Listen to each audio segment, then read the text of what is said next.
The institutional grammar has been around since 1995, when Sue Crawford and Eleanor Ostrom first published their foundational paper, A Grammar of Institutions, in the American Political Science Review. The last decade, however, has seen an explosion in studies that have applied the institutional grammar in a variety of contexts.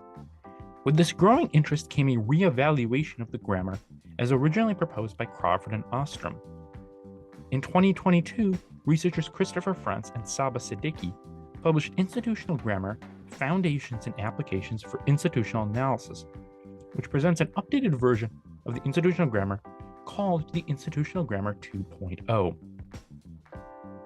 Accordingly, it's worth looking at how the institutional grammar has changed between 1995 and 2022, and what motivated the development of an updated version of the grammar.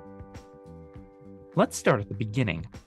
In their 1995 paper, Crawford and Ostrom defined an institutional statement as a shared linguistic constraint or opportunity that prescribes, permits, or advises actions or outcomes for actors, both individual or corporate. Crawford and Ostrom's grammar had 5 components: attributes, deontic, aim, conditions, and or else. This is also sometimes referred to as the Atticus syntax, with each letter corresponding to one of the components. The attributes, deontic, and aim remain essentially the same as we understand them today. The conditions component corresponds to the context in the Institutional Grammar 2.0, although, as we'll see later, the context introduces some more nuance. And the or else has also been reconceived. In the early 2010s, 2 important refinements to Crawford and Ostrom's grammar were made.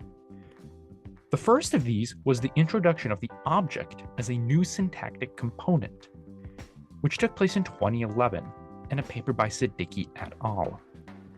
They defined the object as the inanimate or animate part of a statement that is the receiver of the action described in the aim and executed by the agent in the attribute.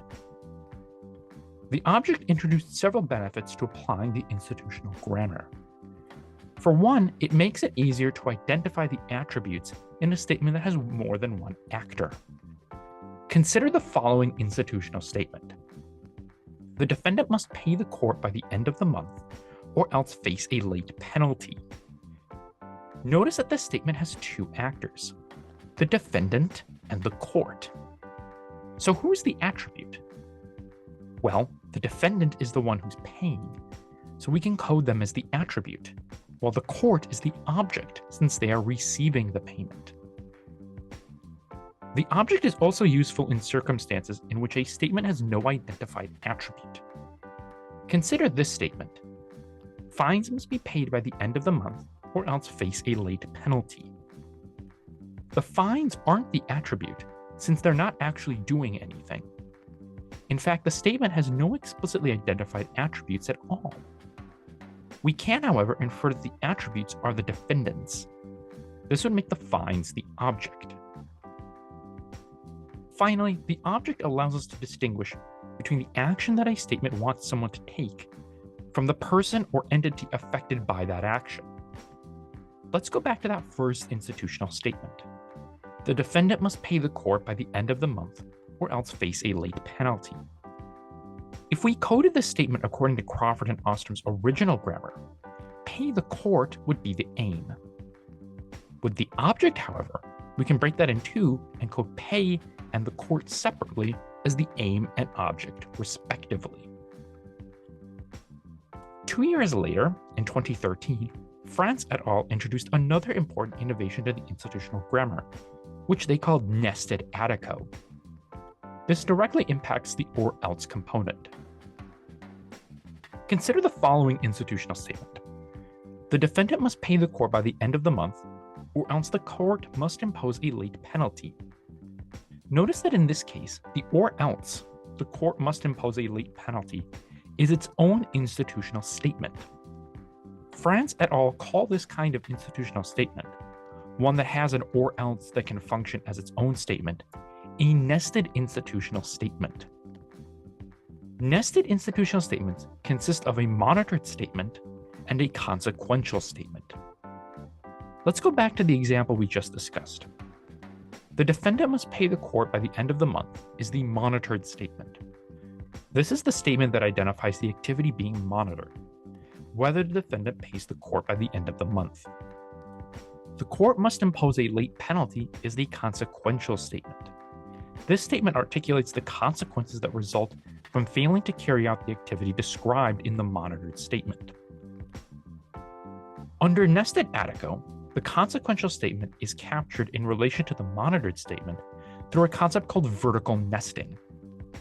Vertical nesting is when failing to follow a monitored statement causes a consequential statement to take effect.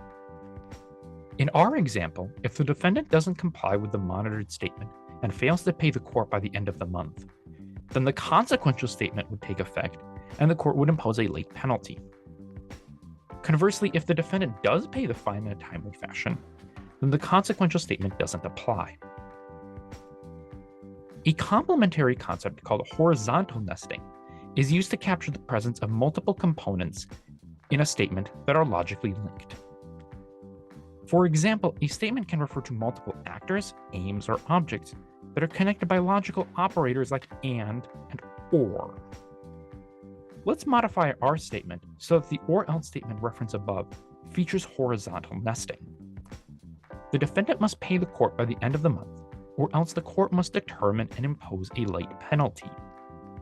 In this new institutional statement, not paying the fine by the end of the month now has two actions that would be coded as aims and that are logically linked with the operator and. The court determines and imposes a late penalty. These refinements provided a stepping stone to the more comprehensive updating of the institutional grammar that took place in 2022 with the introduction of the Institutional Grammar 2.0. Several factors drove the development of the Institutional Grammar 2.0, but we'll focus on three. The first was the desire to more concretely define certain components, specifically the conditions, the object, and the or else.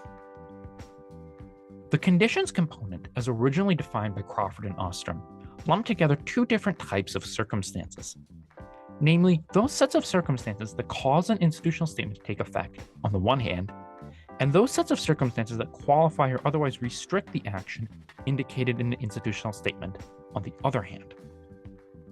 Accordingly, the Institutional Grammar 2.0 replaced the conditions component with the context component, and within the context component draws a distinction between activation conditions and execution constraints. When it comes to the object, challenges can arise when an institutional statement contains more than one object. Consider the following statement. The coordinator must deliver the report to the director by Friday afternoon. The report is the thing being delivered, so it's clearly an object. The director is also impacted by the delivery of the report. But if we've already established the report as the object, then what would we label the director? Prior to the Institutional Grammar 2.0, the director would be subsumed under the conditions to the director by Friday afternoon. The Institutional Grammar 2.0, however, distinguishes between direct objects and indirect objects. Accordingly, we can label the report as the direct object and the director as the indirect object. Lastly, as France et al. Observed back in 2013, the or else is not like the other components because it can act as its own institutional statement.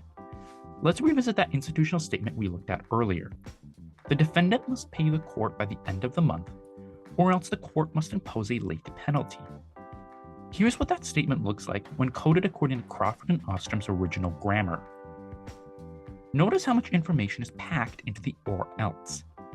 Between that and the fact that it can act as its own institutional statement, it doesn't make sense to code the or else the same way we code all the other components. As a result, the Institutional Grammar 2.0 adopts the concept of nesting to allow a closer study of the or else. The second factor underlying the development of the Institutional Grammar 2.0 was the need to distinguish between different types of institutional statements. Consider the following two statements. The review board must submit an annual report by December 31st, and the review board ensures compliance with company policies.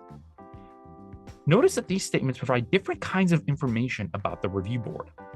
The first statement identifies a specific action that the board must take, while the second statement describes a feature of the review board. The Institutional Grammar 2.0 recognizes this difference by classifying institutional statements as either regulative statements or constitutive statements. Finally, there was a recognized need to study institutional statements at different levels of detail. The Institutional Grammar 2.0 introduces 3 levels of expressiveness: IG Core, IG Extended, and IG Logico. We will discuss these more in detail in another video. For now, it's enough to say that these levels provide the ability to extract different kinds of information from institutional statements depending on your needs. The updates to the institutional grammar arose in response to insights gained from applying the institutional grammar to study different kinds of institutions. This highlights the importance of adapting theoretical models and frameworks to align with real-world observations.